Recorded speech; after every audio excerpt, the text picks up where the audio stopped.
आइए एक बिरहा छोटा से सुनावे चले थी और बिरहा ही हंसे वाली है।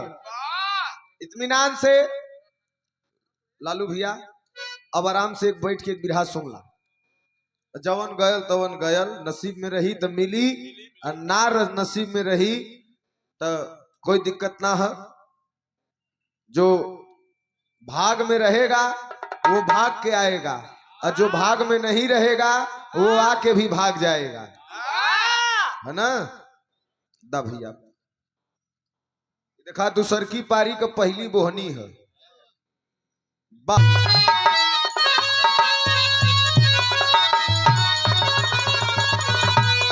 हो हो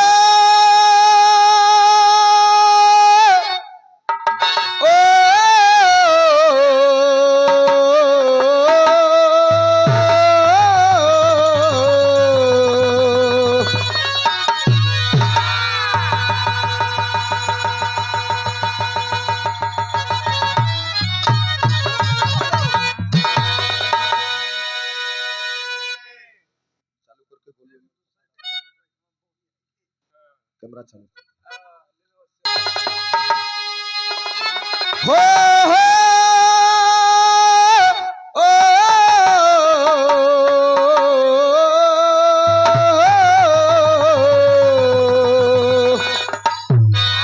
क्लियर आवत है, क्लियर आवत है।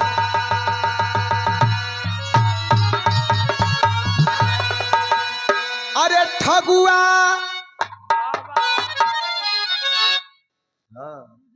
हाँ समझ तो गईला।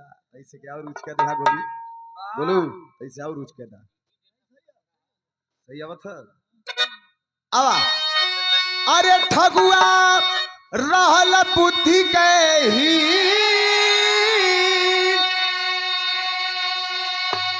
गाजा पियले के शौकीन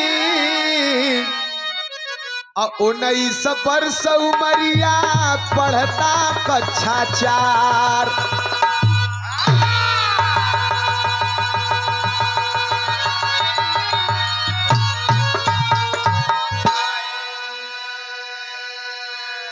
ठगू नाव का लड़का रहे, कोई लोग गांव में कहा ठगुआ। 19 साल का उम्र रहल, माई बाबू के इकलौता रहल। माई बाबू इतना प्यार दुलार दे देले रहलन कि मन बड़ हो गए रहल। अच्छा तब पढ़े तो 4 में जब पास करे तो 3 में बैठे, 3 पास करे तो 2 में बैठे, 2 पास करे तो 1 में बैठे, 1 पास करे तो नर्सरी, अब फिर नर्सरी पास करे तो 1 में बैठे, 1 से फिर ऐसा 4 तक जाए। यह अप डाउन लगौले रहे। 19 साल उम्र हो गई रहल। थोड़ा संगत में आए के गांजा उजा बड़ा करेर पिए। गीत कवन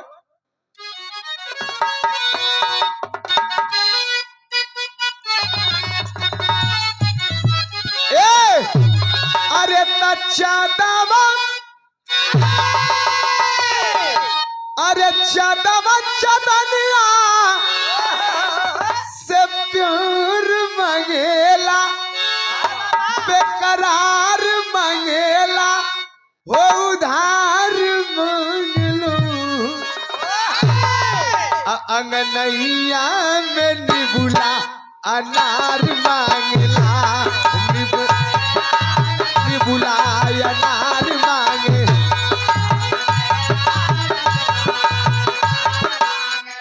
गोरिया रे गोरिया रे गोरिया रे गोरिया रे।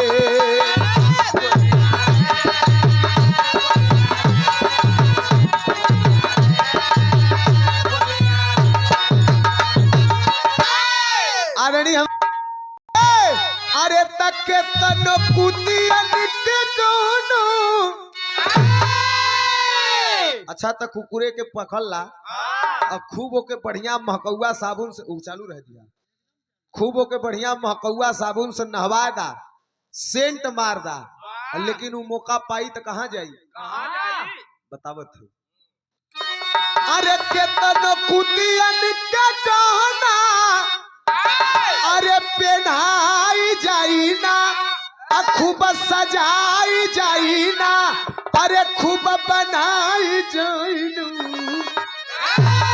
तले के गड़ही में बुजरी पराई जाई तले के गड़ही में गहना पराई जाई।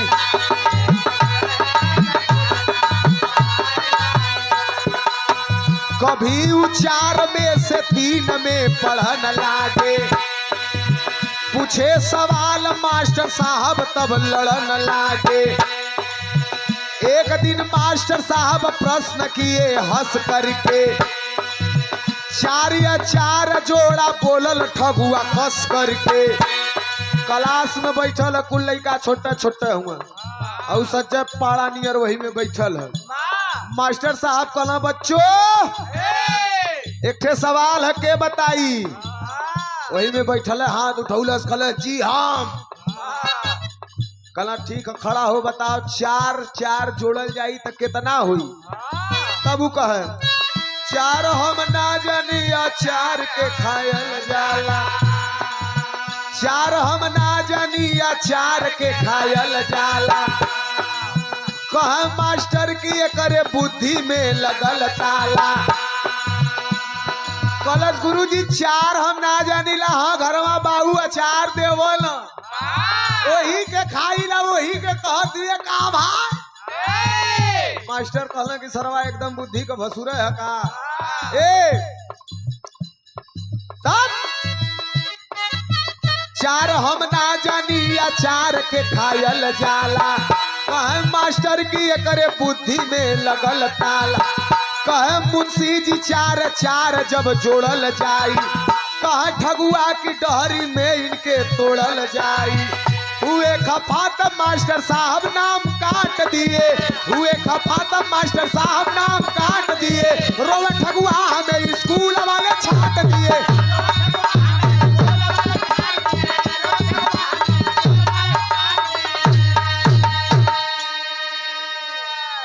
मास्टर साहब कहला बैठ सारे अता पता है नहीं एकदम बुद्धि का भसुरा है क्या करे वाले रे पढ़े जब तोरे 4 4 ना मालूम है 4 जानत हुआ। अरे दरियाई बताई तो के। मास्टर साहब कहला कि पटाए सरवा नहीं तो बेहया तोड़ के मारेला। अब वो मास्टर साहब कहत होन 4 4 जब जोड़ल जाई तो रस्ते में अपने संगियावा से कहत है आज चली है डहरी में तेन तोड़ल जाए। मास्टर साहब सुनला कहले कि अच्छा बस नाराज होकर नौवा काट देला आयल घरे बड़ा भोकर के रोलस हो दिनी। बाऊ कहला का भले कहे कि बाऊ का बताई नौवा कट गया। कहा कई बेर भैल कटत कहे 19 बेर। बाऊ कहले कि चल बेटा तो ही बाप रहे हम बेटवा रह पाथर का करेजा बना ले बाबा से तय पढ़ाई लिखाई बंद कर दे। कहे नहीं भाई एक बार और लिखवा दी एक मास्टर और बचल है वहू के मार ले ही। मास्टर साहब कहले कि तय स्कूले में पढ़े जाले कि मास्टरन के कूटे जाले। अब तोर पढ़ाई लिखाई बंद अब तोर बियाह होई। अब बियाह का नाम सुनता तुरंत रोवा फोड़ के किनारे खड़ा कहे बाऊ हाथ जोड़त है गैया गोरू चरवाए लिहा लेकिन बियाह मत कराया। अच्छा तो बियाहे के नाम पे काहे डरा गल जानत हुआ। रस्तवा में जाए तो अपने संगियवन से कहे कि करे भाई ई बियाह होला त का होला। तो संगियवा कुल कहले कि चुबे बियाह होला तो मेहरारू आवेले तब मेहरारू आवेले त का होला। तो लोग कह चुबे मेहरारू आवेले त काटेले। ई कलस हां तो न बियाह करब न मेहरारू आई न हमके काटी। अतले ओकर बाऊ लगल रिश्ता खोजे तरज बड़ा बढ़िया है मास्टर।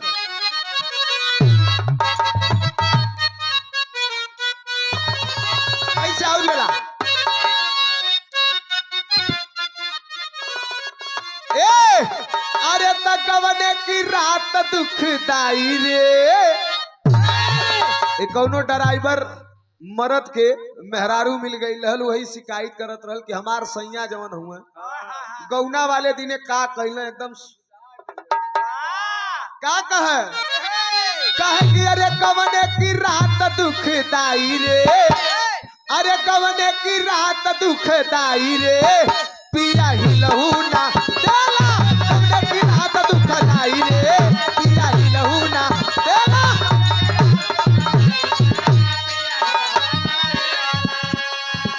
अरे बाबू कहेलन हरसाई हो अरे बाबू कहेलन हरसाई हो होई ठगुआ का शादी बाबू कहेलन हरसाई हो होई ठगुआ का। अरे ठगुआ का बाबू एक साथी बोलाए कौनो बिरादर चढ़वता बताए। अरे ठगुआ सुन कनवा लगाई हो अरे ठगुआ सुन कनवा लगाई हो होई ठगुआ का शादी ठगुआ सुन कनवा लगाई हो।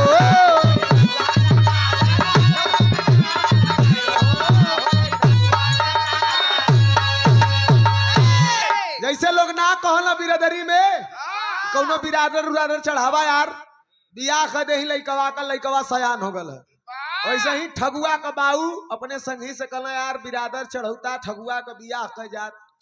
अभी सरवा कान लगा के सुनत रहल बा सुनता सुनत कलच की अरे माई रे ई कुल चनका जनी का चढ़ावे कहत हूं त रोवे के कहलस अपने बाऊ से।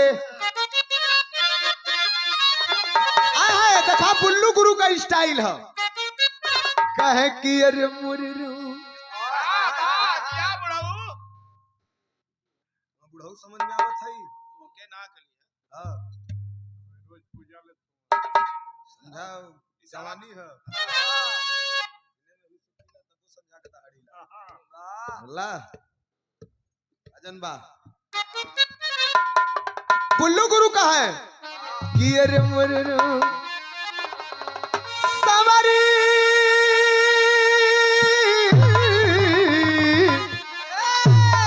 कह कि मैं हरिया नाई चोई बाबूजी बाबू कहला कैसन रे कह कि मैं हरिया नाई चाही बाबूजी। अरे सरवा चढ़ गई तो टूट गई बजरिया मैं हरिया नाई चाही बाबूजी।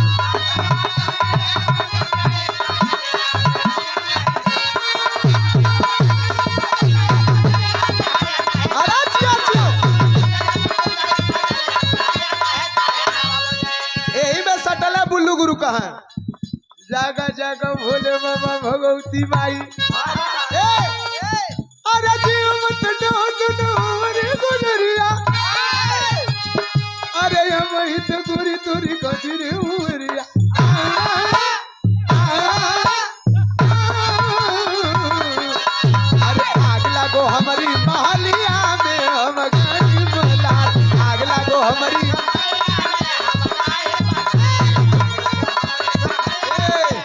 एक लाइन और कहा मेरा नाम है चमेली मैं हूँ मालन अलबेली मेरा नाम है चमेली मैं हूँ मालन अलबेली चली आई मैं अकेली दीवाने से।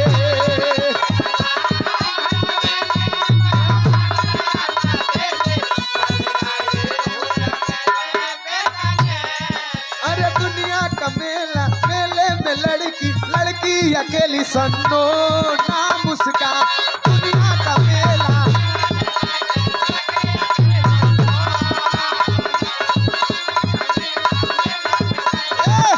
बढ़ जाई है तो टूट जाई तो किसी तरह से तैयार भयल तो सेहरा आज सुहाला हो।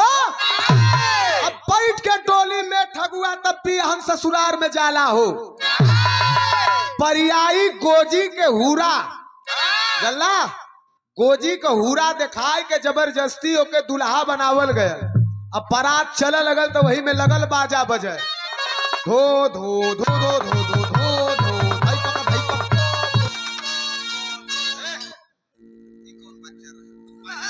बच्चा रहल का पहले ना लगल वही में सहरा सब लोगन गावत हवन त देखा दो लाइन सहरा हम माता बहन लोगन गावेली जब सर पे सहरा सजेला तब गावेली लालू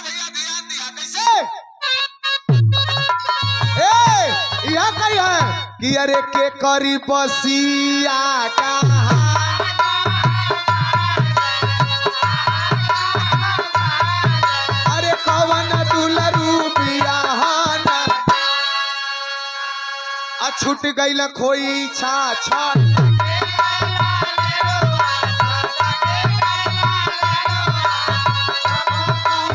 हसलता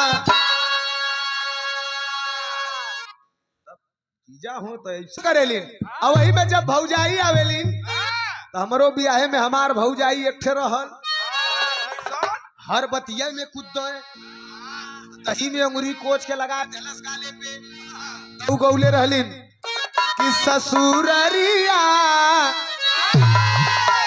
हम कली भौजी अगर तोसे काम चल जाई तो कहो तो बियाह न करी कहे कि सुना बड़ा दत्नीपोर हुआ तुम चपरा कहिन कर क्या कह कि ससुररिया जइहा दुल्हा धीरे धीरे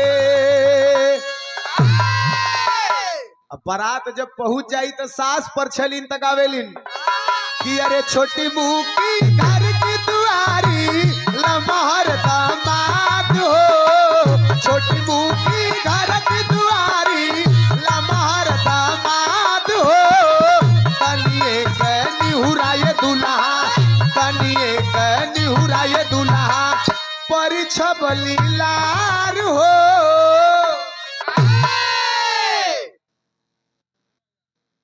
अरे तयापन खोरिया अरे आपन खोरी तनी हेराए गुड्डू बाबू आपन खोरिया हेराए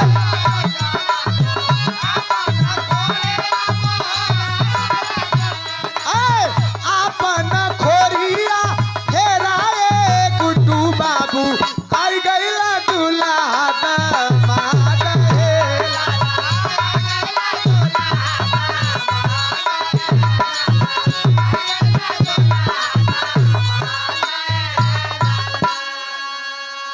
गावेलिन आ जवन मामी उमी लोग रहेलिन उ लोग का गावेलिन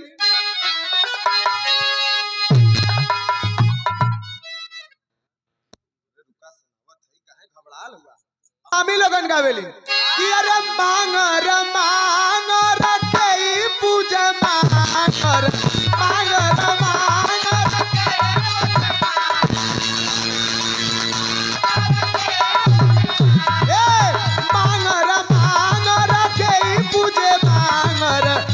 लागे हरदी गावल मट मांगर के लागे हरदी पूजा मट मांगर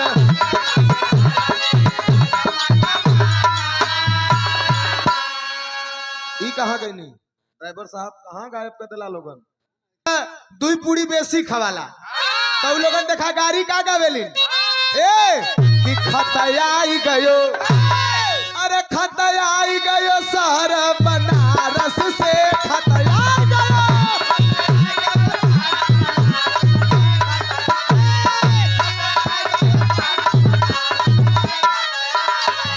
चिट्ठी बाचला कि ना बाचयावला कि ना बहिन बेचला कि ना बेचयावला कि ना हौ तो वाला कि ना खतयाई ई तो हम बताइए इनके बता दिया वही वाला एक कोड भाषा है मेरा उनका अतले दूसर की गोल कहिए कौनो पर दिहाई नाम ना देत हुआ गाना बदल दा तो बदल के गावली का गावली कि सुई डोल गई कलाई बीचे घड़िया में सुई डोल गई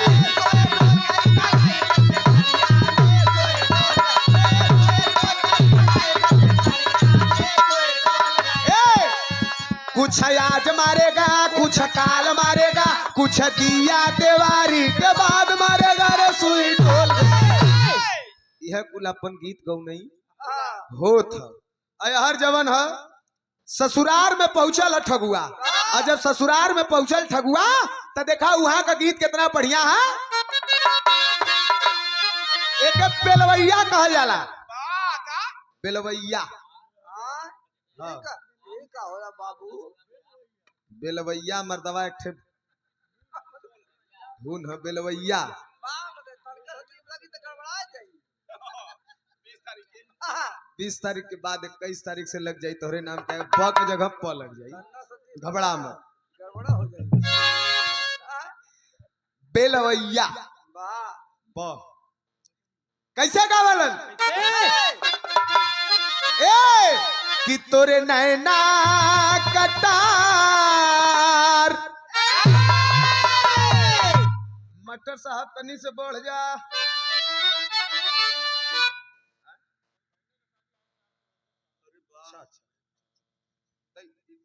मालादा भाई मालादा दिखाई ए कि तोरे नैना कटोर अरे तोरे नैना कटार अरे गड़ी गड़ी जोलू जियोबे। लेकिन पहले का कवैया हमारे गुरुजी लोगन का मैं कैसे कि बुढ़ावा बेईमान एहो अरे बुढ़ावा बेईमान मांगा करोली का चोखा।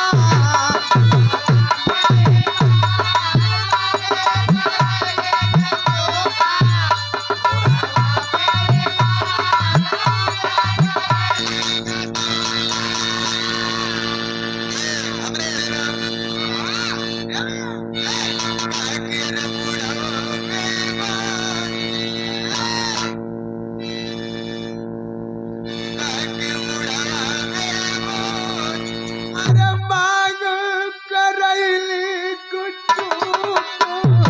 बुढ़ावा बेईमान मांग करैली का चोखा।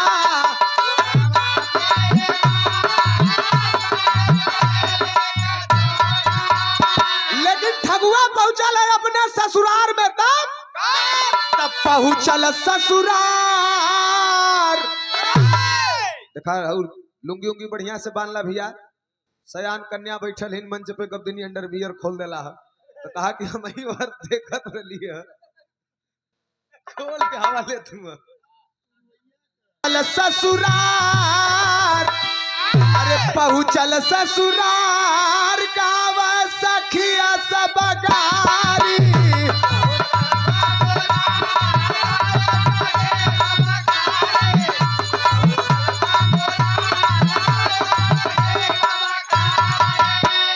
देखा हम बताइला कबो कबो चला कदमी का तू का गड़बड़ा जाला ना लहला और कबो कबो लड़बकवन का इतना बढ़िया तू को बैठला कि बहुत बढ़िया लहला। देखा ई बुद्धि का भसूर हुआ लेकिन हुआ लड़बक लेकिन इनकर देखा कितना बढ़िया एकर तुक बैठत है कि रुपया मिलल सास चली न पर 6 बजे त रुपया मिलल तब हसल बागवरवा ऊपरा से सास जी घुमावली मुसरा।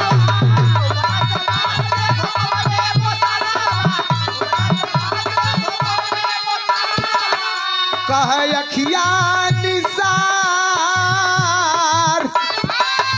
कहे अखिया निसार अरे गाँव सखिया सब गारी।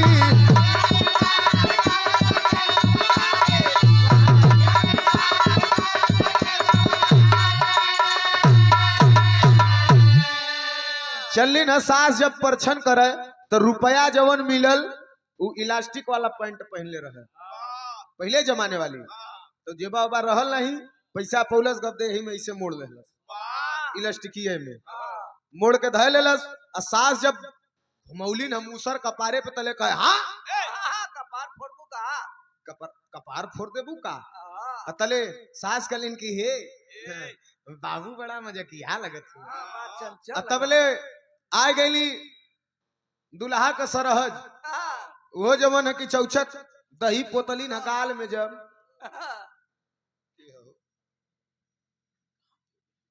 कि इतना जोर जोर से सांस लेते गोलू रगा ऐसे खोद दाउन है खोदा खोदा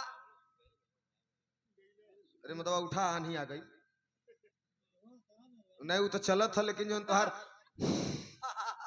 ई चलत था संजोग है नाक से लिहा और कतो से जिंदगी वाह ये भैया ए जब वो पोतली न दही गाले में तो कहे दहिया तो ठीक है कि दहिया मुहवा खाई कि गलवा या लीलरा खाई। अब सरहज भी कहलिन कि अगना तो जना थे बड़ा मजा किया हो। अच्छा तो कैसो कैसो बियाह का सब तैयारी होए लगल। जब लड़का गयल है कोहबर में तो लड़का का चच्चा कहले कि एक आध जने के संगे भेजा नहीं बखेड़ा खड़ा कर दे ही तर लोगन कोहबर में चलना तो कैसे अरे तब भइल बियाह अरे भइल बियाह आगे का भइल तैयारी मिल के कोहबर में तब मंगल गाँव है सखी गीत लयदारी मिल के कोहबर में।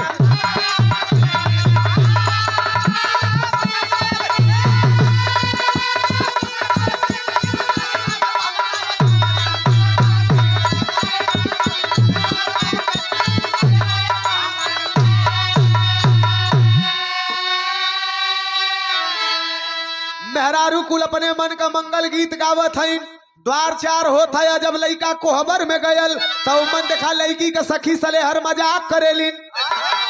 लोढ़ा ओढ़ा लेके एक आखे मूर्ति उर्ति बना के चुनरी ओढ़ा के कहिए कि गोड़ धरा तो जब चला कर रहलन तो टार के आगे बढ़ जालन जन मूर्धनी ख रहलन तन हाली हाली तन हाली हाली 5-6 बेर गोड़ लगल वही पर कुल ताली बजाए के हंसली।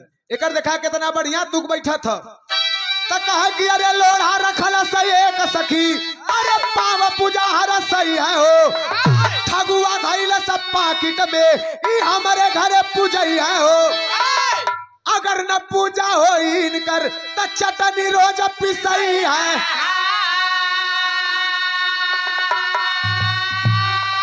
अरे तो छूकी कटल एक सखी सही हारी मिल के कोहबर में सोचे ठगुआ घुस गईली चुटिहारी मिल के कोहबर में। भैया आराम से तनी स्लो स्लो धीरे धीरे बतियाला भैया। ये भैया लोढ़ा रख देलिन साली सरहज चुनरी उनरी ओढ़ाए के ठगू दुल्हा से कहली कि दुल्हा ए पाहुन ई कहत बोलत हूँ हाँ ना करत है ताक के कहे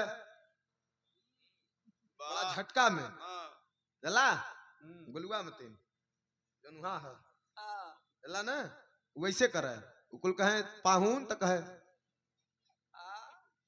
कि हई हमरे गांव का देवी है तनी से इनकर पूजा कला गोड़ लगला तो कहूं का गोड़ लगी उठा के उनके धैलस पाकिट में कहे इनकर पूजा घरे होई अगर पूजा न होई तो इनसे चटनी तो जरूर पिसवाई। अब सखी सलेहर कहलिन कि हे बकचोद ना हुआ चलाक हुआ देखा तो बड़ा बढ़िया तले जेबा में धैलन तले बैठल हुआ तले एक उनकर साली रहे बड़ा चटक मटक वाली हर बतिया में लगे जीजा लगा अपन करे लगा तले वही में काट लेलस चूटी यही जौन है कि जांग पे बनाए के एकदम चौचक जब कटलस तले कहे हाँ अभी सोचा था ये पता ना चलल कि हमें चूटी कोनो कटले है ये सोचा था कि ये हमरे कपड़ा में चूटी हल गई है ललकी वाली सोचा था कि काटी भरत ही आई बुजरी तब सोचे तब ध्यान लगाई कुर्ता निकाल के झाड़ के धर देना पैजामा निकाल के झाड़ के धर देना गंजी निकाल के झाड़ के धर देना अजब ने कर पे हाथ लगाई हो कुर्ता झाड़ के धर देना गंजी झाड़ के धर देना पैजामा झाड़ के धर देना यही निकर पे हाथ लगा के कहता कि जयबू लोगन की खोल दे अब कुल मेहरारू कुल कथिन किया ही दो गलवाई कुल का करत अतले 1 2 3 बोलस तले धार से खोल देलस तब में हरियाणा ही चाहिए बाबूजी अरे भागा सखी सले हर कलियो हरियाणा ही चाहिए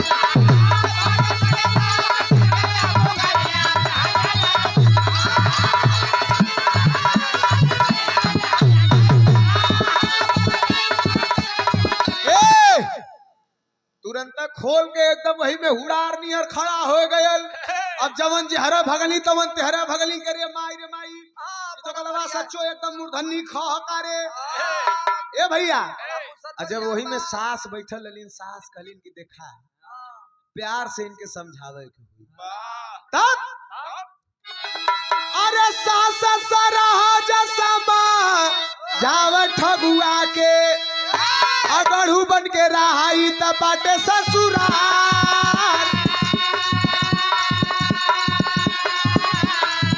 सास कहली कि बेटा गढ़ू बन के रहल जाला, ई ससुरार ह। गया गढ़ू बन के तो गढ़ू कैसे होत ह? अरे तबले उठा लेल छोटा की ओ खरिया भैया, तबले उठा लेल छोटा की ओ खरिया। अरे वो जन के मारे तब हिलत बा कपार। गढ़ू बन के रहा ससुरार ह। तो कहे गढ़ू कैसे होई? अब वही अगल बगल तकलस कुछ ना लौकल, एक छोट से उखरी रहल, उठा के ही कपारे पे रख लेलस कि हाँ अब तो गढ़ू है। अब मारे वजन को ऊपर कपारे हर हिलत बा। हर खबर गयल कहा जनवासे में कि लइका कोहबर में कोहराम कैले ह। अब जब मारे खाए के है जितना बरतिहार रहना चले भागा सरबा। अब चच्चा कतवन की कहली है कि सारे के संगे केहू के भेजा, मनला है नहीं लोगन। बाबूजी अइलन है, मारे गुस्सा में आए के वही कोहबर के बहरे खड़ा होके कल खोखता कथन बेटा बेटा अगर सर पे कुछ ले लो है या तो ओके छोड़ दा, ई ससुरार है, यहाँ तनी गंभीरता से रहल जाला। तब अरे तब बाबू समझावे तब अरे बाबूजी का अपने तब सुनत बचनिया। अरे बाबूजी का अपने तब सुनत बचनिया। अरे सिरावा झुका के तब सुने लगा बार। बाबू कहला कि बेटा अगर सर पे कुछ हो तो ओके नीचे गिराया था, ससुरार है तनी गंभीर बन के रहल जाला। ताकत नौनिया और तकाई की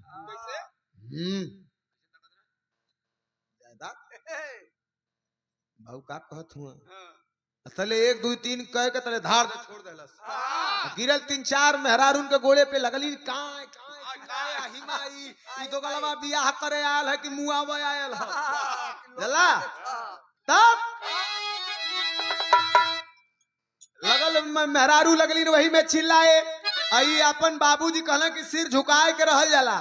कई जवन मुड़ी ऐसे करके रहल, तवन मुड़ी अपन घुमा एकदम सिर कैसे झुकावत है,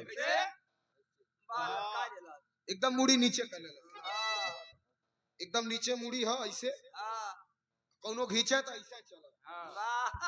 अरे किताब अरे उठा के मुड़ी ना ताकत है, ऐसे चलत जल्ला। तबले वही में साली एक रहल, कहे कि चला बहरे, तब बहरे जाए लगलन तो वो सारा में से बहरे निकलत के भयल का। अरे त निकललो सारा में से रहल एगो ठुनिया भैया, निकललो सारा में से रहल एगो ठुनिया। अरे वही में लड़ा के लेहलस का बरई के फार। बहरे निकलत हम वो सारा में से इतना जो कि ठुनी निकलल है, वो आके ही कपारे में कच दे लगबे, फट गल कपार लगल, तर तर तर तर खून बहे, ताकत है ऐसे बुढ़ार मतीन। हमें बियाह करे नहीं लियाल हुआ, हमें मुंह आवे लियाल हुआ, शहरों से जगह पाई बड़ा करे, बड़ा बेजोड़ पराई थी यहाँ से जला। तले थे साली रहल कलश की आ हिमाई जीजा का कपार फूट गई, जीजा का कपार फूट गई, जल्दी बैंडेज करा, जल्दी पट्टी लगावा। एक दौड़ल दौड़ल गई घरे में, पहले तो दवाई पट्टी रहल नहीं, घरे में अपन देखलस 2 4 जगह से झाला अपन मार के एकदम गंदा कपड़ा, खूनी कलर का एकदम गंदा कपड़ा लेके आई, यही कपारे पे रख के कह के रे पहले बार काटा, ताई घाव लगल है त न, और बार काट के कहतरी कट कर देलस, काट के यही पे रख के झाला बांध के कपड़ा छोड़ देलस। नौनिया कलश की आवा चला हमारे संगे चला, कह चल चल तो ही के बताईला। तो हो जा। अच्छा तो कैसो कैसो विदाई भयल, और जब बियाह हो गयल तब विदाई के समय आयल तब भयल का अरे भयल बा विदाई बैठल डोली में दुल्हिया, भैया भयल बा विदाई बैठल डोली में दुल्हिया,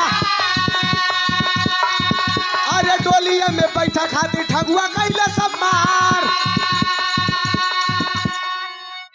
धीरे धीरे जब विदाई के समय होए लगल ये अपन डोली के लगे खड़ा है, कहार चाट से रहला कुल अपन गांजा वजा अपन मलत रहला, एक गांजा खयादी रहल, गांजा महक गल तले जाके बुढ़वा कहार से कलस गांजा है का, बुढ़वा कहार कल धत तोर बाबू दिलन है रे तोहरी नानी के देबे की ना, बुढ़वा कलश नहीं बस तान के पटकलस दाएं दिन बुढ़वा कहार चाट के चले भाग, जल्ला चाट कहार चलना भाग, ले के गाजा वाजा मार के जब फिट भयल तो जौने बुढ़वा के पटकले रहल उसे कहते कि अरे दादा तो के मरली है घाव वो लगल है का, कहा नहीं घाव नहीं लगल है।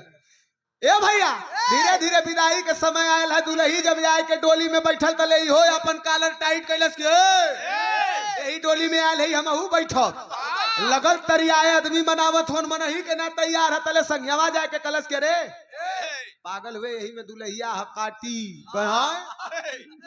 जाए तो भाई हम पैदल चल। ए भैया चले लगलन तब पहुंचल है घरे, सारा रस्म रिवाज हो गयल, जब रात भयल तो रात में कवन समय आयल देखा आदमी के जीवन का तीन ठे बड़ा अनमोल रात होले, एक ठे जब जन्म होला तवन रात, दूसर का जब मर जाइबा तवन रात, आई जौन बीच वाली रात हो सुहाग रात जला मर्डर होला हर मर्डर भलल का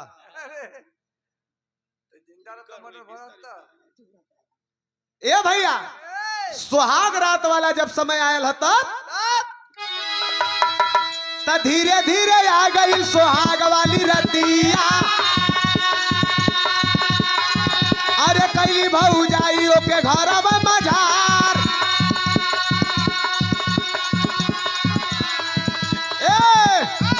अरे बोलत एगो चुमा दे ही देहाली, अरे ठगुआ रोवेला देलू मुहवा जुठार, अरे छतिया पे हाथ धर टांग पे टंगरिया। भौजाई सुहाग रात वाले घरे में जात नहीं है, पोखरा के किनारे बैठ के मछली मारत है, जबरदस्ती ओकर बाबू खेदला घरे भौजाई कुल जबरदस्ती घरे में ठेल देली, और वही बिस्तर एक ठे बा ऊपर दुलही बा, अभी मारे बिस्तर पे जात कैसे है, दहिने लग दुलही बैठल है, आई एकदम दरवाजा के किनारे से एकदम विदुक के किनारे से जाता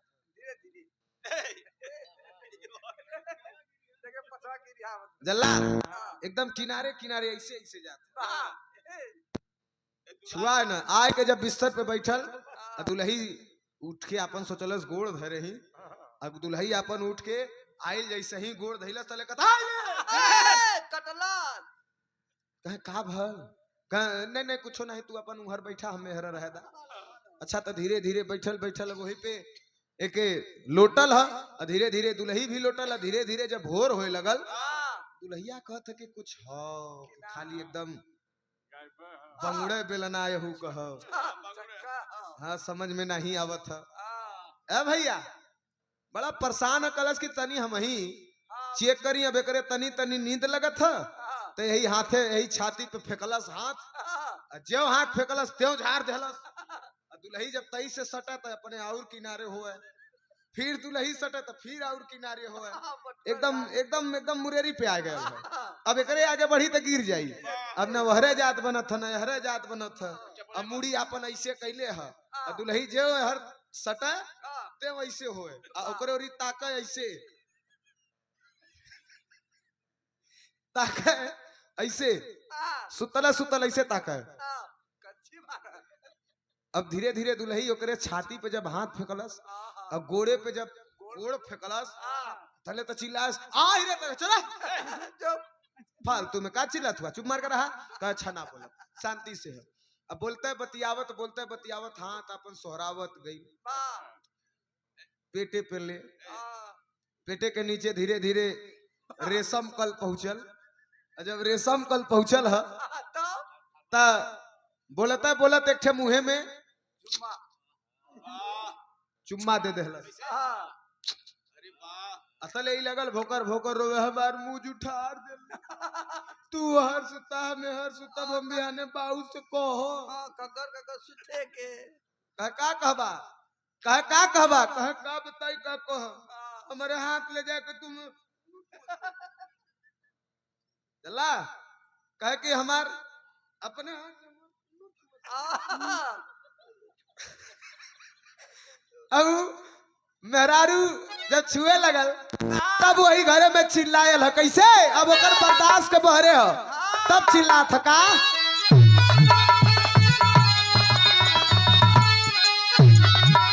ओकरे दिमाग में यही है कि दुल्हिया हम काटी जवन ओकर संगिया बतौले हुए अब चिल्ला था बर्दाश्त के बहरे हो गयल अरे तबले उल्टा समझे अपने अरे दुल्ही के इशारा हो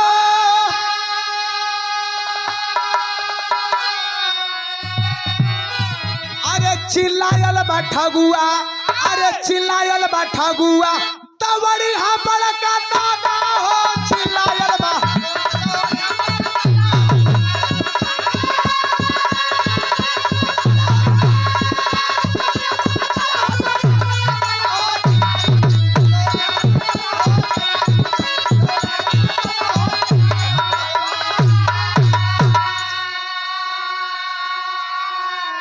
वही घर में से लगल चिल्लाए हे दादा हे बाहू दौड़ा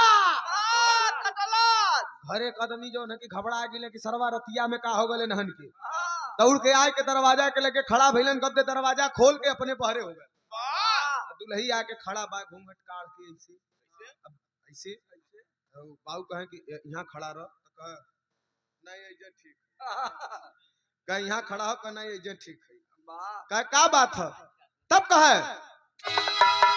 हमारा के चाही नहीं ऐसन में हरारू अरे जन्म लेवे पे इ त भइल बाहु तारू अरे जहां से आइल ये के वही जब पहुंचादा हो अच्छी लायल बा ठगुआ दबड़िया बड़का दादा हो कहा बाऊ जहां से आइल है के वही जब पहुंचा देता कल काहे कहे मेहरारू काटी हम पहले तो हम मना कैले रहली है तब जला नहीं बार बार घेरो था हमरे कहा करे कैसन काटी रे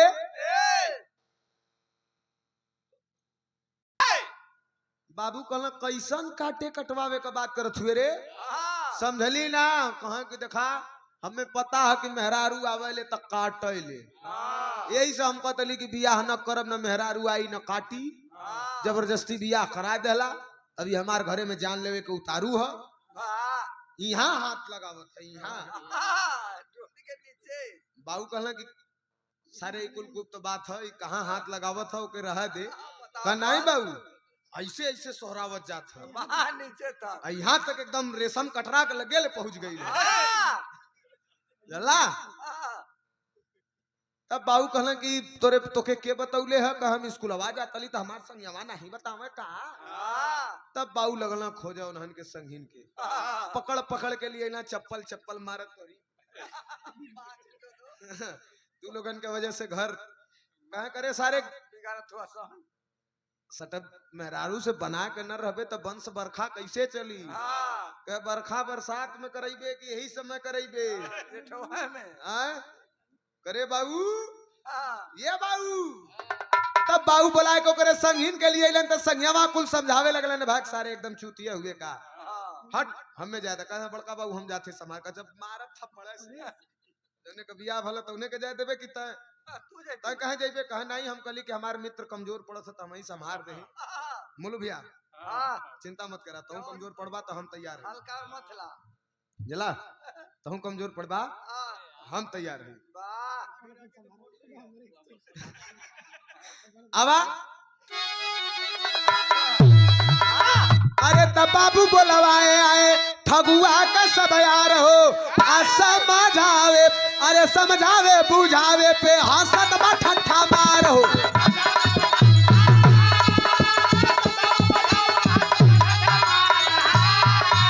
अरे हम का जानी यार कि मजा पाए तना ज्यादा हो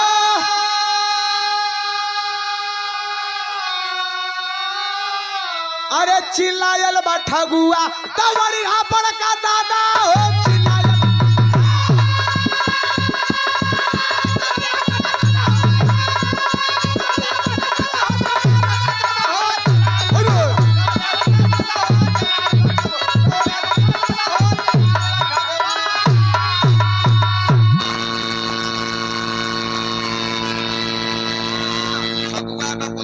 दोस्त आए के कुल समझौलन बुझौलन ले जाए के वही पोखरा पे बैठाए के हाँ, एक चिलम मरलस तब कहलस कि अच्छा ये बात है हाँ, कहे, हाँ मैं तब एक चिलम और दे तब बतावत है एक चिलम और मार के जब घरे आयल कहलस रुक पानी पी के आवत है घरे आयल चौचक बुड़ के पानी पियलस हाँ, बुड़ बुड़ के मतलब डूब के अच्छा, हमर हाँ। गुड़ का,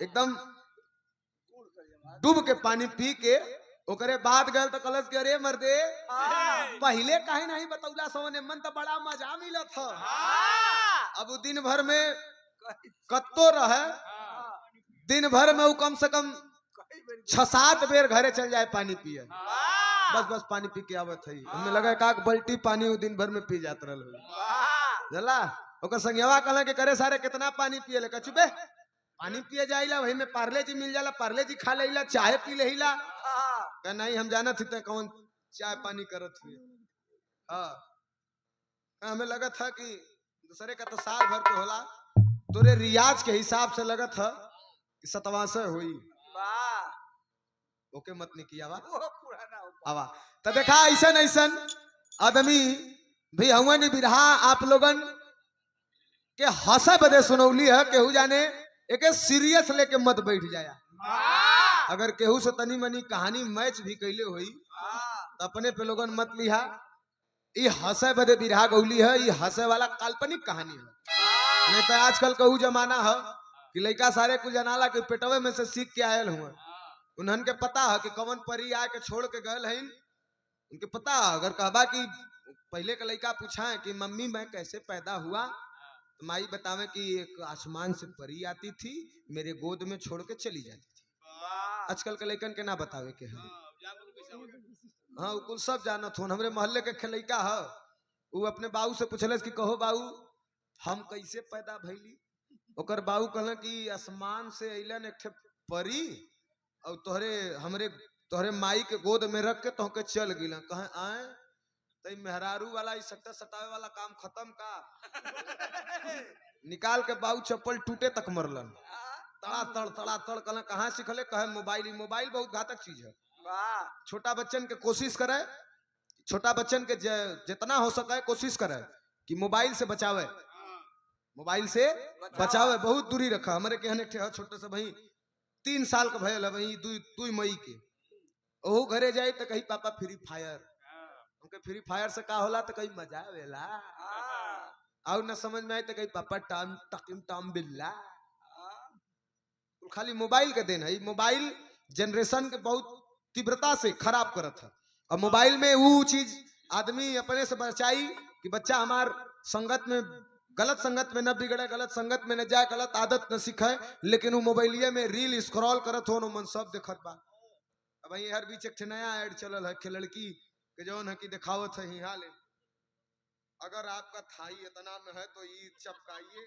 हाँ, ई कम इतना में हो जाएगा ई कुल का ऐड चलावत हुआ तो मोबाइल ऐसा चीज है कि जितना हो सके अपने बाल बच्चन से दूरी बना के रखें बचा के रखें और अपने भी स्वयं मोबाइल से जितना दूरी बना के रहत बने रहे और कितना जाने का आदत है मोबाइल एकदम तकिया के नीचे रख के सुते कर ओके बहुत जल्दी बंद कर दिया लोगन मोबाइल अपने से कम 2 हाथ दूरी पे रख के सुते हैं नहीं तो कर जो वाइब्रेशन निकलेला वो बहुत तगड़ा इफेक्ट करला, हार्ट अटैक भी हो सकला, बहुत जहरीला होला।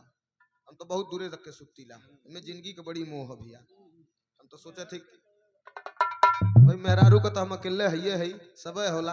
वाह हम तो सोचे थे कि भगवान करे हमार जन्म जो है कि सन 9095 तक रहे। वाह आवा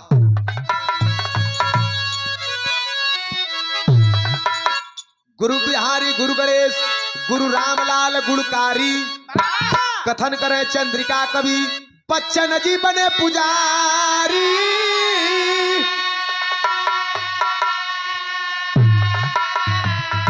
अरे मेहरिया नहीं चाहिए बाबूजी, अरे मेहरिया नहीं चाहिए बाबूजी, तब विजयी प्यारे लाल का परमद पे नजरिया।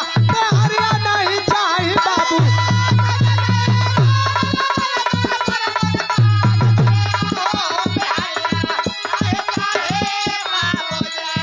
अरे बस इसी बात का एतबार करता हूँ, बस यही हम बात का एतबार करता हूँ। आदमी हूँ आदमी से प्यार करता हूँ।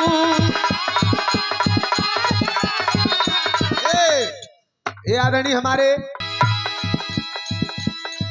अरे जन्म जन्म का साथ है हमारा तुम्हारा, ओ हमारा तुम्हारा।